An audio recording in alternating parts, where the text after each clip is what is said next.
बृहस्पतिवार व्रत कथा। प्राचीन समय की बात है। एक नगर में एक बड़ा व्यापारी रहता था। वह जहाज़ों में माल लदवाकर दूसरे देशों में भेजा करता था। वह जिस प्रकार अधिक धन कमाता था, उसी प्रकार जी खोलकर दान भी करता था। परंतु उसकी पत्नी अत्यंत कंजूस थी। वह किसी को एक दमड़ी भी नहीं देने देती थी। एक बार सेठ जब दूसरे देश व्यापार करने गया, तो पीछे से बृहस्पति देव ने साधु वेश में उसकी पत्नी से भिक्षा मांगी। व्यापारी की पत्नी बृहस्पति देव से बोली, हे साधु महाराज, मैं इस दान और पुण्य से तंग आ गई हूँ।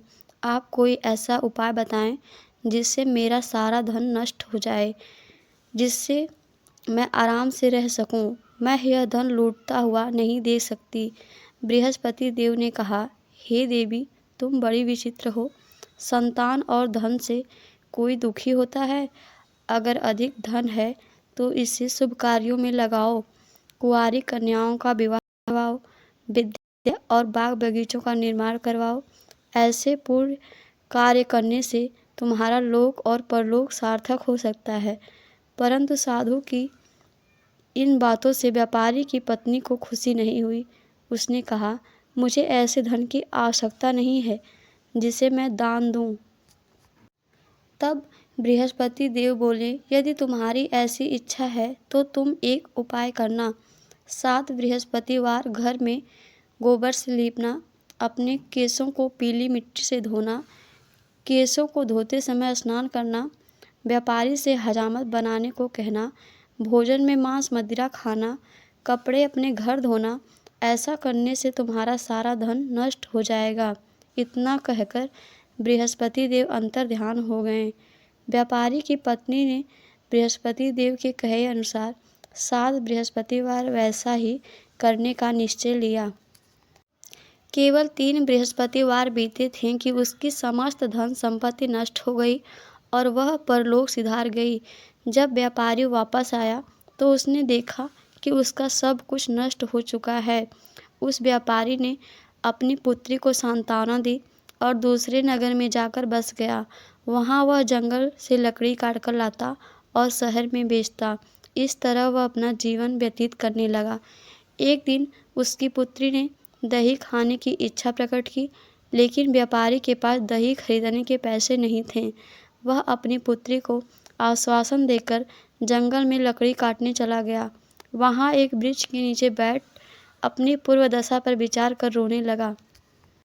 उस दिन बृहस्पतिवार था। तभी वहाँ बृहस्पति देव साधु के रूप में सेठ के पास आए और बोले, हे मनुष्य, तू इस जंगल में किस चिंता में बैठा है? तब व्यापारी बोला, हे महाराज, आप सब कुछ जानते हैं। इतना कहकर व्यापारी अपनी कहानी सुनाकर रो पड़ा। बृहस्पति देव बोले, देखो बेटा, तुम्हारी पत्नी ने बृहस्पति देव का अपमान किया था, इसी कारण तुम्हारा यह हाल हुआ है। लेकिन अब तुम किसी प्रकार की चिंता मत करो। तुम गुरुवार के दिन बृहस्पति देव का पाठ करो। 2 पैसे के चने और गुड़ को लेकर जल के लोटे में शक्कर डालकर वह अमृत और प्रसाद अपने परिवार के सदस्यों और कथा सुनने वालों में बांट दो। स्वयं भी प्रसाद और चरणामृत लो। भगवान तुम्हारा अवश्य कल्याण करेंगे। साधु की बात सुनकर व्यापारी बोला, महाराज, मुझे तो इतना भी नहीं बचता कि मैं अपनी पुत्री को दही लाकर दे सकूं। इस पर साधु जी बोले, तुम लकड़ियां शहर में बेचने जाना। तुम्हें लकड़ियों के दाम पहले से चौगुने मिलेंगे, जिससे तुम्हारे सारे कार्य सिद्ध हो जाएंगे। उसने लकड़ियां काटी और शहर में बेचने के लिए चल पड़ा। उसकी लकड़ियां, जिससे उसने अपनी पुत्री के लिए दही लिया और गुरुवार की कथा हेतु चना गुड़ लेकर कथा की और प्रसाद बांटकर स्वयं भी खाया। उसी दिन से उसकी सभी कठिनाइयां दूर होने लगी। परंतु अगले बृहस्पतिवार को करना भूल गया। अगले दिन वहाँ के राजा ने एक बड़े यज्ञ का आयोजन कर पूरे नगर के लोगों के लिए भोज का आयोजन किया। राजा की आज्ञा अनुसार पूरा नगर राजा के महल में भोज करने गया, लेकिन व्यापारी वह उसकी पुत्री तनिक विलंब से पहुँचे। अतः उन दोनों को राजा ने महल में ले जाकर भोजन कराया। जब वे दोनों लौट कर आए तब रानी ने देखा कि उसका हार उन दोनों ने ही चुराया है। रानी को उस व्यापारी और उसकी पुत्री पर संदेह हुआ।